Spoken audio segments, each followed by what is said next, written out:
కలవడానికి రీజన్ వచ్చేసి Rogers syndrome అనే రేర్ కేసు మనం డయాగ్నోస్ చేసాము. అది 2.5 months బేబీ లోపల మనం డయాగ్నోస్ చేసాము. బేబీ మన దగ్గరికి వచ్చినప్పుడు ఇన్సిడెంటల్ ఫైండింగ్ అనీమియా ఉందన్నమాట బేబీకి. అది ఆశా వర్కర్ దగ్గరికి టీకా వేయడానికి వెళ్ళినప్పుడు ఆశా వర్కర్ ఫైండ్ అవుట్ చేశారు.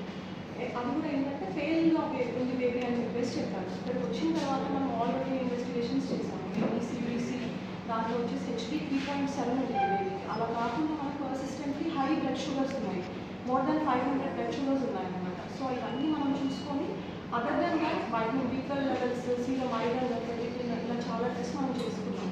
అవి దాంతోపాటు బోన్ మ్యారో ఎగ్జామినేషన్ అనే పరీక్ష, బోన్ మ్యారో ఆస్పిరేషన్ కూడా చేసాము. ఇప్పటి వరకు వరంగల్లో అంత చిన్న బేబీకి బోన్ మ్యారో ఆస్పిరేషన్ చేయలేదు. సో ఆ బోన్ మ్యారో ఆస్పిరేషన్ అక్కడ లతా మేడంతో నేను కలిసి చేస్తాను.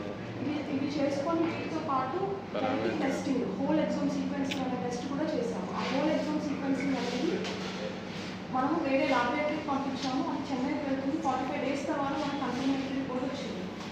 దాంట్లో మనకి రోజర్ సిండ్రోమ్ అనే డయాగ్నోసిస్ కన్ఫర్మ్ అయింది. సో ఈ కేసు అనేది ఇంత తక్కువ వయసులో ఇదే ఫస్ట్ టైం డయాగ్నోస్ అవ్వడం.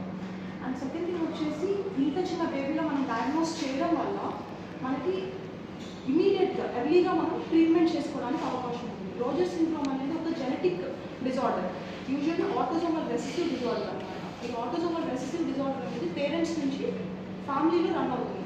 సో ఫ్యామిలీలో ఉండే పేరెంట్స్, గ్రాండ్ పేరెంట్స్ ఇలా జెనెటిక్ ప్రాబ్లమ్గా వచ్చే డిసీజ్.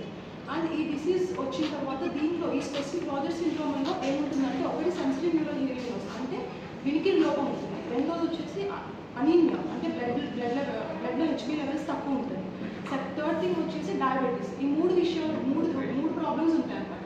మనం ఎర్లీ డయాగ్నోసిస్ చేయడం వల్ల ఏమవుతుంది అని అంటే బేబీకి లాంగ్ టర్మ్లో మనం థైరాయిడ్ అనేది రిప్లేస్ చేసుకుంటే లాంగ్ టర్మ్లో మనకి ఈ సెన్సిటివ్ న్యూరల్ హియరింగ్ లాస్ కానీ, డయాబెటీస్ కానీ అండ్ అనీమియా మూడు రివర్ట్ అయ్యేది. అంటే తక్కువ అవ్వడం, ప్రోగ్రెషన్ తగ్గడము అండ్ సెకండ్ థింగ్ వచ్చేసి రివర్ట్ అయ్యే అవకాశాలు కూడా ఉంటాయి. ఈ ఎర్లీ డయాగ్నోసిస్, ఎర్లీ ట్రీట్మెంట్ వల్ల మనకి లైఫ్ లాంగ్ బేబీకి